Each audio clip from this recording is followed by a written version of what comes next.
નમસ્કાર વિદ્યાર્થી મિત્રો, આગળ ઉપર આપણે હેલો આલ્કેન અને હેલો એરિન સંયોજનોના ભૌતિક ગુણધર્મો વિશે અભ્યાસ કરેલો અને એમાં આપણે ગલનબિંદુ અને ઉત્કલન બિંદુ વિશે પણ માહિતી મેળવેલી. તો આપણે ઉત્કલન બિંદુ આધારિત લખાણ સંબંધિત પ્રશ્ન 10.6 જોઈએ, જેમાં આપણે અહીંયા જુદા જુદા સંયોજન આપેલા છે એને ઉત્કલન બિંદુના ચડતા ક્રમમાં ગોઠવવાના છે. તો સૌ પ્રથમ તમારે આમાંથી કેનું ઉત્કલન બિંદુ ઓછું છે એ નક્કી કરવું પડશે. ચલો, એના પહેલાં આપણે આજે દરેક સંયોજન બ્રોમોમિથેન, બ્રોમોફોર્મ, ક્લોરોમિથેન અને ડાયબ્રોમોમિથેન છે એ બધાના આપણે આણ્વીય સૂત્ર લખીએ. તો બ્રોમોમિથેન એટલે મિથેન એટલે એક કાર્બન, એટલે CH3Br થશે આનું આણ્વીય સૂત્ર. ત્યારબાદ બ્રોમોફોર્મ, તો જેમ ક્લોરોફોર્મ હોય છે એ જ રીતે બ્રોમોફોર્મમાં CHCl3ની જગ્યાએ અહીંયા CHBr3 હશે, એની અંદર પણ એક જ કાર્બન હશે. ત્યારબાદ ક્લોરોમિથેન, તો CH3Cl ને આપણે ક્લોરોમિથેન કહેશું, એક જ ક્લોરિન હશે, અને મિથેન એટલે એક કાર્બન. ત્યારબાદ અહીંયા ડાયબ્રોમોમિથેન, તો બે બ્રોમિન આવેલા હશે અને મિથેન એટલે એક કાર્બન. તો બે બ્રોમિન હોય અહીંયા Br2, તો કાર્બનની બે સંયોજકતા હજી ઘટશે, ત્યાં આપણે બે હાઇડ્રોજન મૂકવા પડશે, એટલે CH2Br2. હવે અહીંયા બધામાં કાર્બનની સંખ્યા તમે જુઓ છો સમાન છે, પરંતુ હેલોજનની સંખ્યા છે અલગ અલગ છે. તો ઉત્કલન બિંદુ છે એ આપણે આગળ ઉપર થિયરીમાં અભ્યાસ કરી ગયા કે આણ્વીય દળ ઉપર આધાર રાખે છે. આણ્વીય દળ વધશે એમ ઉત્કલન બિંદુ છે વધતું જશે. તો આમાં સૌથી ઓછું આણ્વીય દળ કેનું હશે? તો તમને ખબર છે કે કાર્બન તો બધામાં એક કોમન છે. તો હવે હેલોજન કેમાં ઓછા છે? તો આમાં 3 હેલોજન છે, બ્રોમિન છે, અને આમાં 2 બ્રોમિન છે, અને આમાં 1 બ્રોમિન અને ક્લોરોમિથેનમાં 1 ક્લોરિન. તો એક હેલોજન આવેલા હોય એવા 2 સંયોજન છે, બ્રોમોમિથેન અને ક્લોરોમિથેન. તો એમાં પણ આણ્વીય દળ કેનું ઓછું થશે? બ્રોમિનનું થશે કે ક્લોરિનનું? તો તમને ખ્યાલ છે ક્લોરિન છે એનું પરમાણ્વીય દળ છે ઓછું થશે, એટલે ઓલ ઓવર આ ક્લોરોમિથેન છે એનું આણ્વીય દળ ઓછું હોય. તો આ બધા સંયોજનમાં સૌ પ્રથમ ઓછો હેલોજન આ બેમાં આવેલો છે, બ્રોમોમિથેન અને ક્લોરોમિથેન. એમાં પણ આ ક્લોરિન છે એનું પરમાણ્વીય દળ ઓછું છે, તો આખા ક્લોરોમિથેનનું આણ્વીય દળ છે એ બ્રોમોમિથેન કરતાં ઓછું થશે, તો એનું ઉત્કલન બિંદુ પણ ઓછું થશે. તો આપણે અહીંયા લખીએ ક્લોરોમિથેન, એનું ઉત્કલન બિંદુ બધાથી કેવું હશે? ઓછું હશે, કારણ કે એક ક્લોરિન છે. ચાલો, એક ક્લોરિન પછી અહીંયા બાકી 3 બ્રોમિનવાળા છે, એમાં બ્રોમોમિથેનની અંદર એક જ બ્રોમિન આવેલો છે. તો ક્લોરોમિથેન કરતાં બ્રોમોમિથેન છે એનું આણ્વીય દળ વધુ હશે. તો એના પછી નંબર આવશે બ્રોમોમિથેન. ચલો, ત્યારબાદ હવે બ્રોમોમિથેન પછી કેનું આણ્વીય દળ વધુ હશે? તો તમને ખ્યાલ છે અહીંયા ડાયબ્રોમોમિથેન છે એની અંદર 2 બ્રોમિન આવેલા છે, તો આનું આણ્વીય દળ છે એ બ્રોમોમિથેન કરતાં વધુ હશે, તો એનું ઉત્કલન બિંદુ પણ વધુ હશે. તો ડાયબ્રોમોમિથેન. ચલો, ત્યારબાદ અહીંયા બ્રોમોફોર્મ છે એમાં 3 બ્રોમિન આવેલા છે, તો અહીંયા વધુમાં વધુ બ્રોમિન આ સંયોજનની અંદર છે, તો એનું આણ્વીય દળ પણ આ બધા જ સંયોજનમાં વધુમાં વધુ હશે, તો એનું ઉત્કલન બિંદુ પણ સૌથી વધુ હશે. તો આ ઉત્કલન બિંદુનો ચડતો ક્રમ થશે, ઓછાથી તમારે વધુ તરફ જવાનું થશે. તો સૌથી ઓછું ઉત્કલન બિંદુ ક્લોરોમિથેનનું, પછી બ્રોમોમિથેન, એનાથી વધુ ડાયબ્રોમોમિથેન, અને એનાથી વધુમાં વધુ ઉત્કલન બિંદુ છે બ્રોમોફોર્મનું થશે. તો આમાં તમારે આણ્વીય દળ ઉપરથી આ ક્રમ છે નક્કી કરવાનો થશે. હવે આપણે એ લખાણ સંબંધિત પ્રશ્નમાં બીજો ક્રમ આપણે અહીંયા મેળવવાનો છે 1 ક્લોરોપ્રોપેન, આઇસોપ્રોપાઇલ ક્લોરાઇડ અને 1 ક્લોરોબ્યુટેન. સૌ પ્રથમ તો આપણે આ બધાના બંધારણ દોરીએ. તો 1 ક્લોરોપ્રોપેન, તો એ પ્રોપેન છે તો તમને ખ્યાલ છે 3 કાર્બન, અને પહેલા કાર્બન ઉપર અહીંયા ક્લોરિન, એટલે આ સૂત્ર થશે 1 ક્લોરોપ્રોપેનનું, એ પહેલા નંબરના કાર્બન ઉપર ક્લોરિન છે. પછી આઇસોપ્રોપાઇલ ક્લોરાઇડ, તો સૌ પ્રથમ તમારે આઇસોપ્રોપાઇલ સમૂહ લખવું પડે. CH3 CH3 આ આઇસોપ્રોપાઇલ સમૂહ, અને એની સાથે ક્લોરિન જોડાયેલો છે. ચલો, આઇસોપ્રોપાઇલ ક્લોરાઇડ. 1-ક્લોરોબ્યુટેનનું બંધારણ થશે CH3CH2CH2CH2Cl, એટલે કે પહેલા નંબરના કાર્બન ઉપર ક્લોરીન હશે. હવે અહીંયા તમે જુઓ છો કે આ જે પહેલું અને બીજું બે બંધારણ છે એ એકબીજાના સમઘટકો છે. જ્યારે અહીંયા ચોથું આ સંયોજન છે 1-ક્લોરોબ્યુટેન, એ આનાથી અલગ પડે છે કારણ કે એક કાર્બન આમાં વધારે છે. આમાં 4 કાર્બન છે, જ્યારે આ બંનેની અંદર 3 કાર્બન છે. તો જેની અંદર કાર્બનની સંખ્યા વધુ હશે એનું ઉત્કલન બિંદુ પણ વધુ થશે, કારણ કે આણ્વીય દળ છે વધારે થશે. તો આ 1-ક્લોરોબ્યુટેન છે એનું આણ્વીય દળ તો આ બંને કરતાં વધુ થશે, એટલે એનું ઉત્કલન બિંદુ પણ આ બંને કરતાં વધુ હશે. તો આને અત્યારે આપણે સાઈડમાં મૂકી દઈએ કે આનું તો બધાથી વધુ થશે ઉત્કલન બિંદુ. હવે આ બે માંથી કેનું ઉત્કલન બિંદુ વધુ થશે અને કેનું ઓછું થશે? તો આપણે ભણી ગયા છીએ આગળ ઉપર કે જેમ શાખા વધે એમ ઉત્કલન બિંદુ ઘટે. તો આ સમઘટકોમાં જ્યારે શાખા વધે તો ઉત્કલન બિંદુ ઘટે, કારણ કે સંપર્ક સપાટી ઘટે એવું આપણે આગળ ઉપર અભ્યાસ કરી ગયા છીએ. તો આમાં એક શાખા છે, જ્યારે આમાં કોઈ શાખા નથી. તો શાખાવાળું બંધારણ છે એનું ઉત્કલન બિંદુ એના જે નોર્મલ શૃંખલાવાળા બંધારણ કરતાં ઉત્કલન બિંદુ આનું ઓછું હોય, કેમ કે આનો આકાર છે ગોળાકાર થતો જાય છે, એવો આપણે આગળ ઉપર અભ્યાસ કરેલો. એટલે ટૂંકમાં યાદ રાખવાનું કે બે સમઘટકો હોય એમાં જેમ શાખા વધુ ને એમ એનું ઉત્કલન બિંદુ ઓછું. તો આ બેમાંથી ઉત્કલન બિંદુ આનું ઓછું થશે. તો અહીંયા પ્રથમ આવશે આઈસો પ્રોપાઇલ ક્લોરાઇડ. ચલો, એનું ઉત્કલન બિંદુ બધાથી ઓછું. પછી એનાથી વધુ આનું આવશે, એટલે 1-ક્લોરોપ્રોપેન. અને બધાથી વધુ ઉત્કલન બિંદુ તો આનું જ આવશે, કારણ કે આની અંદર 4 કાર્બન છે, એટલે એનું આણ્વીય દળ છે એ સૌથી વધુ હશે, એટલે 1-ક્લોરોબ્યુટેન.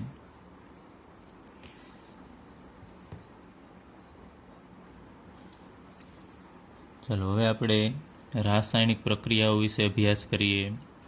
એમાં સૌપ્રથમ આપણે હેલો આલ્કેન સંયોજનની રાસાયણિક પ્રક્રિયાઓ વિશે અભ્યાસ કરવાનો છે. તો એની મુખ્યત્વે અહીંયા આપણે 3 પ્રકારની પ્રક્રિયાઓનો અભ્યાસ કરીશું. એમાં પ્રથમ પ્રક્રિયા કેન્દ્રાનુરાગી વિસ્થાપન પ્રક્રિયાઓ, ત્યારબાદ આપણે વિલોપન પ્રક્રિયા વિશે અભ્યાસ કરીશું, અને છેવટે ધાતુઓ સાથેની પ્રક્રિયા. આ 3 પ્રકારની પ્રક્રિયા છે એ આપણે હેલો આલ્કેન સંયોજનોમાં જોશું. એમાં સૌપ્રથમ આપણે અભ્યાસ કરીએ કેન્દ્રાનુરાગી વિસ્થાપન પ્રક્રિયાઓ. તો 11મા ધોરણની અંદર આપણે આના વિશે થોડી માહિતી મેળવેલી કે કેન્દ્રાનુરાગી પ્રક્રિયક કેને કહેવાય અને ઇલેક્ટ્રોન અનુરાગી પ્રક્રિયક કેને કહેવાય. તો કેન્દ્રાનુરાગી પ્રક્રિયક કેને કહેવાય? તો જેની પાસે વધારે ઇલેક્ટ્રોન હોય અને જે ઇલેક્ટ્રોનનું દાન કરી શકે એને આપણે કેન્દ્રાનુરાગી પ્રક્રિયક કહેશું. તો કેન્દ્રાનુરાગી પ્રક્રિયક જેની પાસે વધારાના ઇલેક્ટ્રોન હશે તો આપણે કહી શકીએ ઇલેક્ટ્રોન ધનિક પ્રક્રિયક કહેવાય. એની પાસે વધારે ઇલેક્ટ્રોન હશે અને બીજાને આપી શકે, એટલે કે ઇલેક્ટ્રોનનું દાન બીજાને ઇલેક્ટ્રોન આપી શકે એવા પ્રક્રિયકોને આપણે કેન્દ્રાનુરાગી પ્રક્રિયકો કહેશું. તો ઇલેક્ટ્રોન ધનિક હોય, બીજા કેને ઇલેક્ટ્રોન આપે? તો કેની સાથે જોડાશે? તો કોઈ બીજો એવો પ્રક્રિયક હોય કે જેની પાસે ઇલેક્ટ્રોન ન હોય અથવા ઉણપ હોય, તો ઇલેક્ટ્રોનની ઉણપવાળા કોઈ પણ પ્રક્રિયક હશે એના ઉપર આ પ્રક્રિયક છે હુમલો કરશે. એટલે આને જરૂર છે, કોઈ પ્રક્રિયક છે એને ઇલેક્ટ્રોનની જરૂર છે અને આની પાસે ઇલેક્ટ્રોન છે કેન્દ્રાનુરાગી પ્રક્રિયક પાસે, તો એ આના ઉપર હુમલો કરશે અને એને ઇલેક્ટ્રોન આપશે ને એની સાથે બંધ બનાવશે. તો કેન્દ્રાનુરાગીનો અર્થ થશે ને કેન્દ્ર પ્રત્યે અનુરાગ હશે. કેન્દ્ર પ્રત્યે અનુરાગ મીન્સ કે કેન્દ્રમાં ધન વીજભાર હોય તો ધન વીજભાર પ્રત્યેને આકર્ષણ હોય. તો ઇલેક્ટ્રોન ઉણપવાળા પ્રક્રિયક છે એ જનરલી આપણે એમ કહીએ એના ઉપર વીજભાર કેવો હશે? તો ધન ભાગ હશે કોઈ પણ, એના ઉપર હુમલો કરશે કે જેને ઇલેક્ટ્રોનની જરૂર હશે એને ઇલેક્ટ્રોન આ કેન્દ્રાનુરાગી પ્રક્રિયકો આપશે. એટલે જેને કેન્દ્ર પ્રત્યે અનુરાગ, એટલે કે કેન્દ્રમાં ધનવીજભાર હોય તો ધનવીજભારવાળા ભાગ સાથે જેને આકર્ષણ હોય એવા પ્રક્રિયકને આપણે કેન્દ્રાનુરાગી પ્રક્રિયકો કહેશું. અથવા બીજી રીતે કહેવું હોય તો ઇલેક્ટ્રોન ધનિક પ્રક્રિયક, ઇલેક્ટ્રોન દાન આપનાર પ્રક્રિયકો. હવે આપણે અહીંયા એક પ્રક્રિયાથી આ કેન્દ્રાનુરાગી વિસ્થાપન પ્રક્રિયા છે એ સમજીએ. એના માટે કોઈ પણ આપણે અહીંયા હેલો આલ્કેન લેવાનો છે. તો કાર્બનની 4 સંયોજકતા હોય છે, એમાં અહીંયા 3 આપણે એમને દર્શાવી દઈએ છીએ. અહીંયા કોઈ પણ જોડાયેલું હોઈ શકે, અને અહીંયા X એટલે હેલોજન જોડાયેલો છે. તો આપણે આગળ ઉપર અભ્યાસ કરેલો કે કાર્બન અને હેલોજન આ બંધ છે ધ્રુવીય હોય છે. હેલોજનની વિદ્યુત ઋણતા વધુ હોવાથી હેલોજન ઉપર આંશિક ઋણ વીજભાર આવશે અને કાર્બન ઉપર આંશિક ધન વીજભાર આવશે.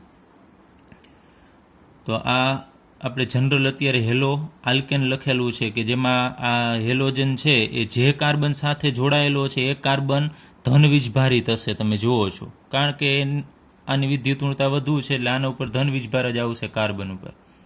હવે એની પ્રક્રિયા આપણે કેન્દ્રાનુરાગી પ્રક્રિયક સાથે કરવાની છે. તો કેન્દ્રાનુરાગી પ્રક્રિયકોને આપણે NU- વડે દર્શાવીએ છીએ, એટલે એને ઇંગ્લિશમાં ન્યુક્લિયોફાઇલ કહેવામાં આવે છે.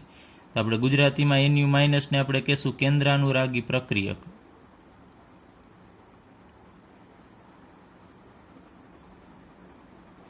કેન્દ્રાનુરાગી પ્રક્રિયક એને NU-. તો તમે જુઓ છો આ ઋણ વીજભારિત છે, એનો મતલબ કે ઇલેક્ટ્રોન ધનિક, એટલે એની પાસે ઇલેક્ટ્રોન છે વધારે બીજાને આપવા હોય તો. હવે આ હેલો આલ્કેન સંયોજન છે, તો ન્યુક્લિયોફાઇલ છે આ કેન્દ્રાનુરાગી પ્રક્રિયક એ અહીંયા કેના ઉપર હુમલો કરે? આ ધન ભાગ સાથે જોડાશે એટલે કે કાર્બન ઉપર હુમલો કરશે કે X ઉપર હુમલો કરશે? તો તમને ખ્યાલ છે કે ઋણને આકર્ષણ કેના પ્રત્યે હોય? તો ધન પ્રત્યે હશે. એટલે NU- છે એટેક કરશે આ પ્રક્રિયકના ધન ભાગ સાથે, એટલે કે આના ઉપર એટેક કરે છે કાર્બન ઉપર, એટલે કે કાર્બનને ઇલેક્ટ્રોન આપે છે. તો અહીંયાથી શું કરશે? જો કાર્બનની સંયોજકતા 4 ફિક્સ જ હોય, જો ન્યુક્લિયોફાઇલ કાર્બન સાથે જોડાશે તો અહીંયાથી કોઈકને દૂર થવું પડે. તો એ શું કરશે? આ હેલોજન જે પોતાની તરફ ઇલેક્ટ્રોન ખેંચી રાખે છે આ કાર્બનના, તો કાર્બનને આ બાજુએથી ઇલેક્ટ્રોન મળશે તો એ આ હેલોજનને કહેશે કે ભાઈ ઇલેક્ટ્રોન તું લઈ જા. તો અહીંયાથી આ હેલોજન, આ બંધનમાં 2 ઇલેક્ટ્રોન હોય કાર્બન અને હેલોજન વચ્ચે, એ બંને ઇલેક્ટ્રોન છે એ કોણ મેળવી લેશે? આ હેલોજન મેળવી લેશે. અને હેલોજન અહીંયાથી દૂર થઈ જશે. X ઉપર અહીંયા આપણે માઇનસ વીજભાર દર્શાવી દઈએ, X-.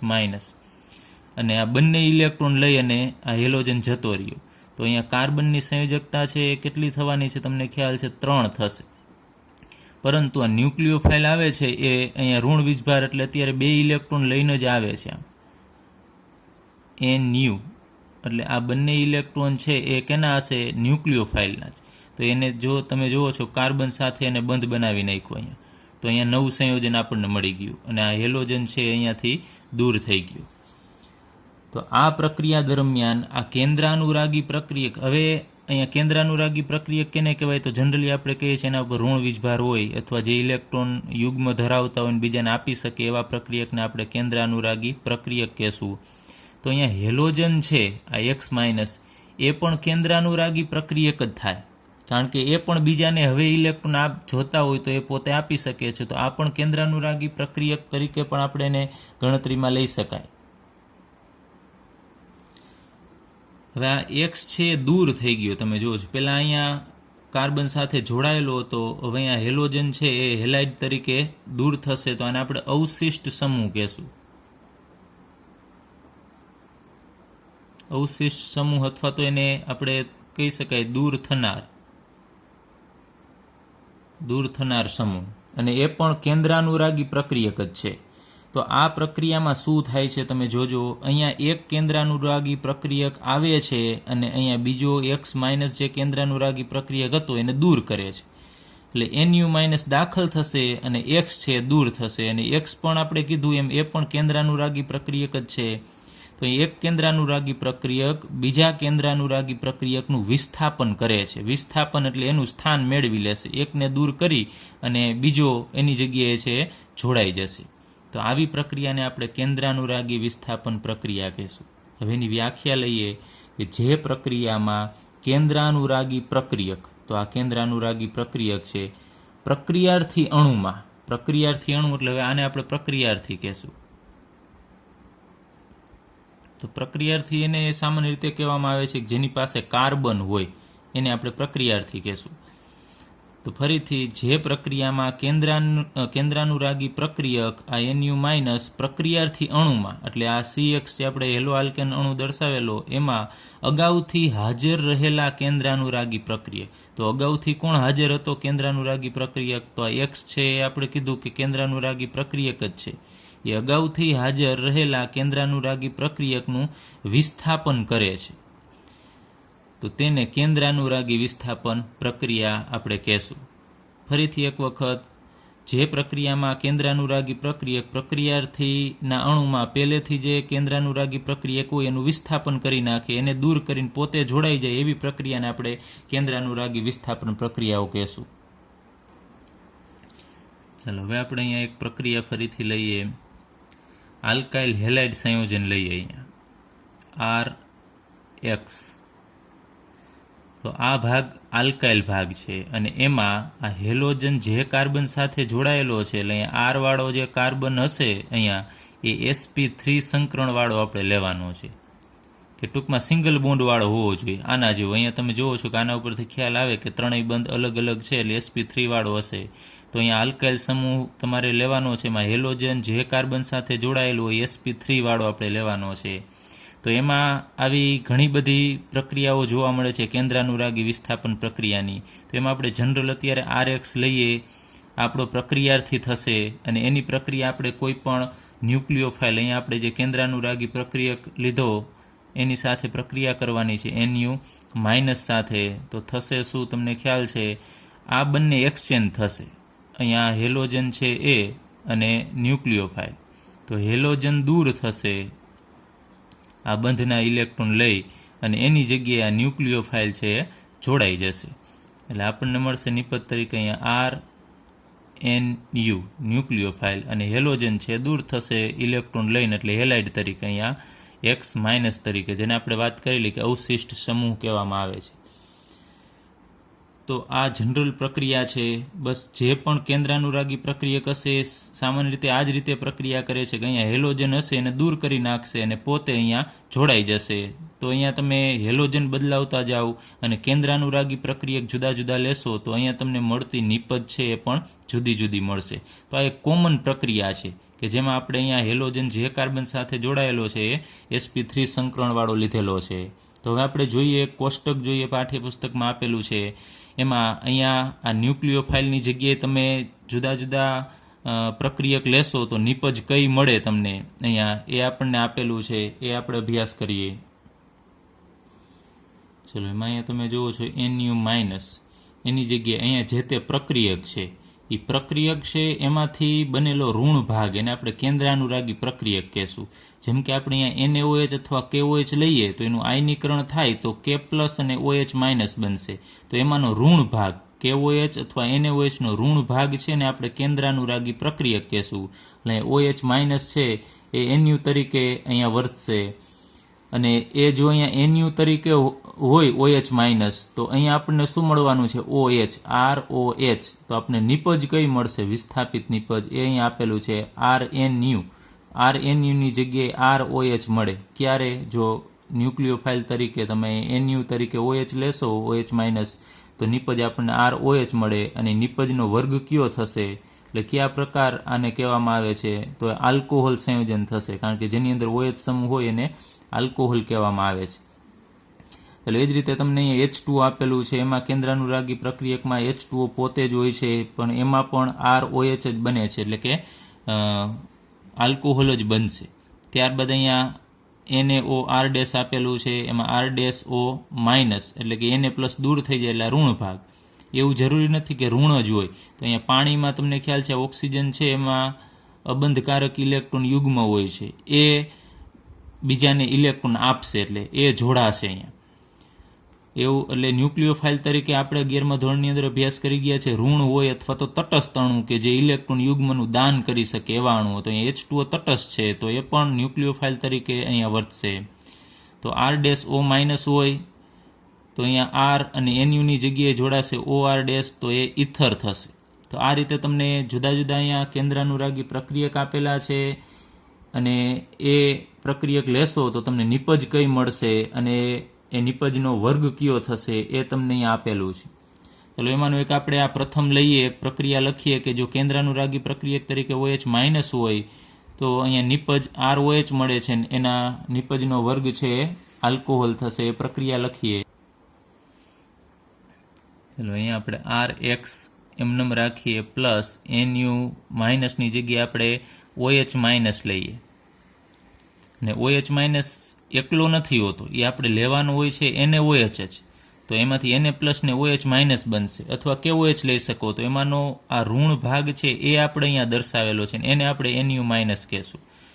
તો એની સાથે પ્રક્રિયા થશે તો આ X છે એ દૂર થશે અને એની જગ્યાએ આ OH માઇનસ જોડાશે, તો Rની સાથે અહીંયા OH જોડાશે. તો જો આલ્કાઇલ સમૂહની સાથે OH જોડાયેલો હોય તો એને આપણે આલ્કોહોલ કહીએ છીએ. અને પ્લસ અહીંયા આ હેલોજન છે એ દૂર થશે X માઇનસ તરીકે. આ જ રીતે તમે કોષ્ટકમાં આપેલા બધા કેન્દ્રાનુરાગી પ્રક્રિયક છે એમાંથી તમે આવી પ્રક્રિયા બનાવી શકો છો. સેમ તમારે NUની જગ્યાએ મૂકતું જવાનું છે અને નિપજની જગ્યાએ તમને આપેલું જ છે કોષ્ટકમાં કે વિસ્થાપિત નિપજ શું છે. એ રીતે તમે આ બધી જ પ્રક્રિયાઓ છે આ બનાવી શકો છો. ચલો ત્યારબાદ આપણે ઉભયદંતી કેન્દ્રાનુરાગી પ્રક્રિયક વિશે અભ્યાસ કરીએ. તો આપણે ઘણા બધા પ્રક્રિયકો છે એ કોષ્ટક 10.4માં જોયા. એમાં અમુક પ્રક્રિયકો એવા છે કે જે પ્રક્રિયક અહીંયા આલ્કાઇલ સમૂહ સાથે બે જુદી જુદી રીતે જોડાય છે. તો અહીંયા એક આપણે જોયા OH માઇનસની આપણે વાત કરેલી કે OH માઇનસ અહીંયા કેની સાથે જોડાય છે? R સાથે જોડાય છે. તો અહીંયા OHમાંથી કોણ જોડાય છે? O જોડાય છે કે H? તમને ખ્યાલ છે આ રીતે બંધારણ હશે OH અને માઇનસ. આ રીતે આ OH માઇનસ સમૂહ હોય એમાં ઓક્સિજન ઉપર ઋણ વીજભાર હોય છે. તો ઓક્સિજન છે એ ઇલેક્ટ્રોન આ Rને આપતો હોય છે. અહીંયા આપણે વાત કરીએ એમ OH માઇનસ છે એમાં ઓક્સિજન ઉપર હકીકત અહીંયા આપણે દર્શાવીએ છીએ આ બાજુએ, પરંતુ હકીકતમાં ઓક્સિજન ઉપર જ અહીંયા ઋણ વીજભાર હોય છે. એટલે ચાલો આ બાજુથી આપણે કાઢીએ, અહીંયા રાખીએ તો ઓક્સિજન ઉપર જ ઋણ વીજભાર હોય અને એ ઓક્સિજન પોતાના ઇલેક્ટ્રોન Rને આપતો હોય છે. તો અહીંયા ઓક્સિજન R સાથે જોડાતો હોય છે, એના ઇલેક્ટ્રોન આને આપી અને આપણને આ રીતનું સંયોજન આપશે ROH, આમ જોડાય છે. તો અહીંયા OH સમૂહમાં રહેલો ઓક્સિજન છે એ જ R સાથે જોડાય છે. આ H ક્યારેય જોડાતો નથી, ક્યારેય તમને આવું સંયોજન ન મળે. આમ R, H અને O, આ OH છે એમાંનો H છે એ ક્યારેય Rને ઇલેક્ટ્રોન આપતો નથી. તો ક્યારેય આવું સંયોજન મળે જ નહીં, કારણ કે Hની તો બે સંયોજકતા થશે, તો આવું સંયોજન ક્યારેય શક્ય નથી. તો અહીંયા OH સમૂહ છે એની અંદર પરમાણુ બે છે અલગ અલગ, એટલે કે આને કેન્દ્ર કહેશું આપણે. કેન્દ્ર અહીંયા પરમાણુ બે છે, તો એ બે પરમાણુમાંથી માત્ર ઓક્સિજન એકલો જ આ Rને ઇલેક્ટ્રોન આપે છે. તો આમાં એક જ કેન્દ્ર કહેવાય કે જે ઇલેક્ટ્રોન આપી શકે એવું છે. H ઇલેક્ટ્રોન આપતો નથી.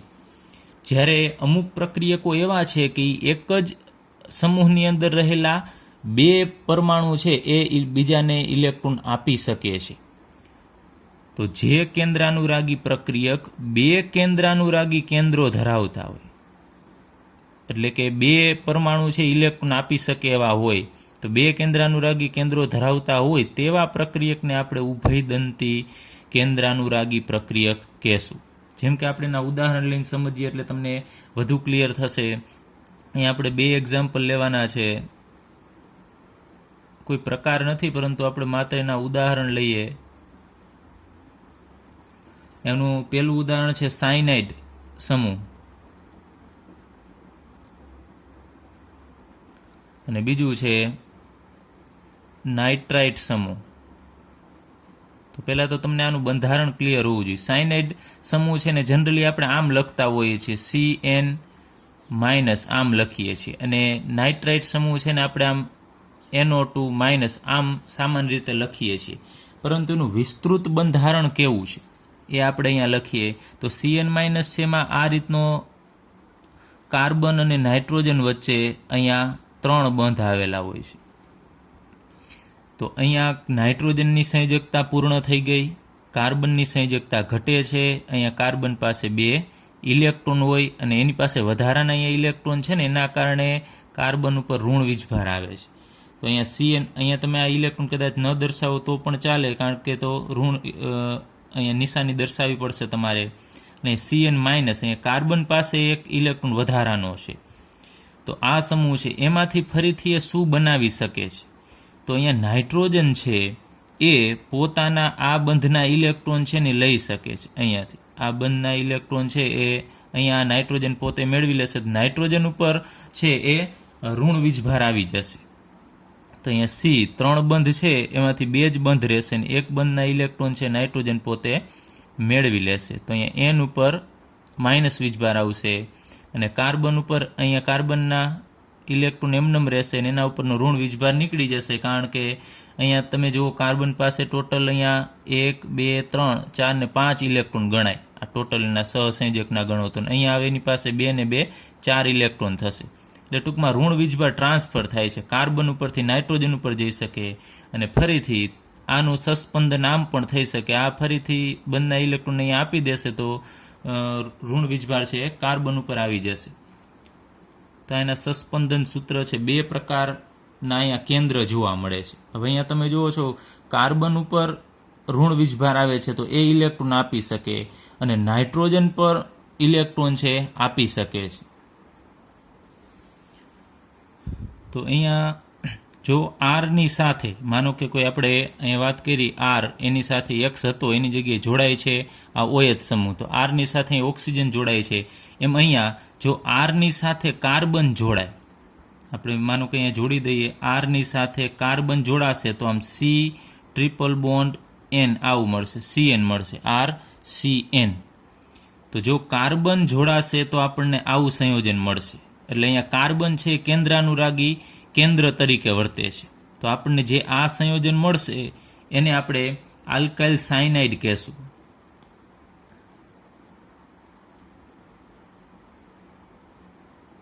અને જો આ CN માઇનસમાંનો નાઇટ્રોજન છે એ જોડાય, એ પણ R સાથે જોડાઈ શકે, તો આમ R એની સાથે હવે તમારે આમ નાઇટ્રોજન દર્શાવવો પડે અને પછી અહીંયા કાર્બન આમ તો NC લખવું પડે.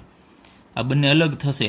RCN લખો કે RNC લખો એ બંને સમાન નથી, એ અલગ અલગ છે. તો આનું નામ થશે આલ્કાઇલ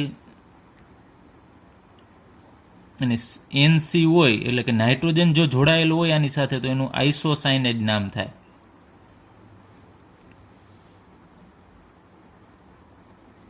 ચાલો બંને અલગ થશે, ખાસ જોજો.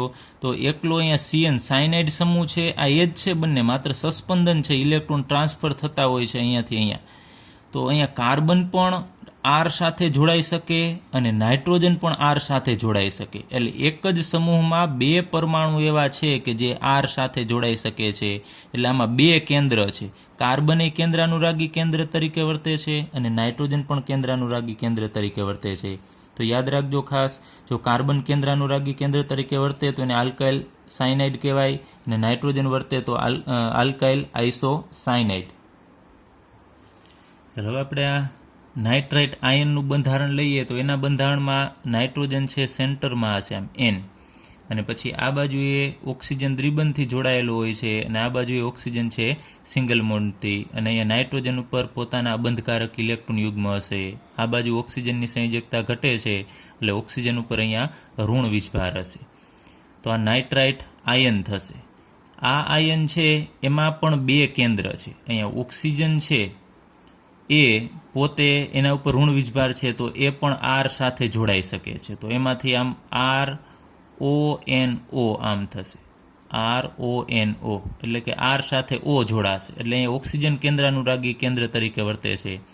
એ જ રીતે નાઇટ્રોજન ઉપર અબંધકારક ઇલેક્ટ્રોન યુગ્મ છે તો નાઇટ્રોજન પણ R ને ઇલેક્ટ્રોન આપી શકે. તો જો નાઇટ્રોજન કેન્દ્રાનુરાગી કેન્દ્ર તરીકે વર્તે તો RN આમ લખવું પડે તમારે, R સાથે N જોડાયેલું છે, બાકીના 2 ઓક્સિજનને આપણે આમ દર્શાવવા પડે RNO2. તો અહીંયા પણ આ આયનની અંદર 2 પરમાણુ એવા છે કે જે કેન્દ્રાનુરાગી કેન્દ્ર તરીકે વર્તે છે, એક ઓક્સિજન અને બીજો નાઇટ્રોજન. તો તમને સંયોજન બંને આવા અલગ અલગ મળશે. તો ચાલો એમાં RNO2 જો આ સંયોજન હોય તો એને નાઇટ્રો સંયોજન કહેવામાં આવે છે. NO2 નું નામ થશે નાઇટ્રો અને R છે તો અહીંયા આલ્કેન હશે તો એનું નામ થશે નાઇટ્રો આલ્કેન. અને RONO હશે તો એનું નામ થશે R એટલે આલ્કાઇલ, અને ONO નું આપણે નામ લખીશું નાઇટ્રાઇટ. તો બંને સંયોજન અલગ પડી જશે. O જોડાશે તો આપણને આલ્કાઇલ નાઇટ્રાઇટ મળશે, અને N જોડાશે તો નાઇટ્રો આલ્કેન મળશે.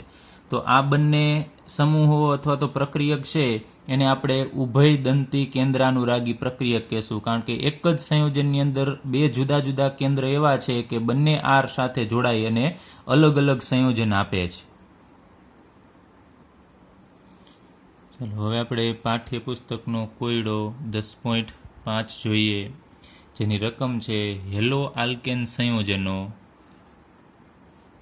કેસીએન સાથે પ્રક્રિયા કરશે તો મુખ્ય નિપજ તરીકે આપણને આલ્કાઇલ સાયનાઇડ આપશે.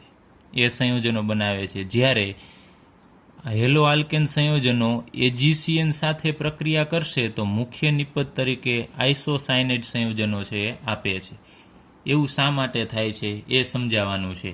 તો અહીં આપણે હેલો આલ્કેન એટલે અત્યારે ખાલી રફલી આપણે એની પ્રક્રિયા લખીએ.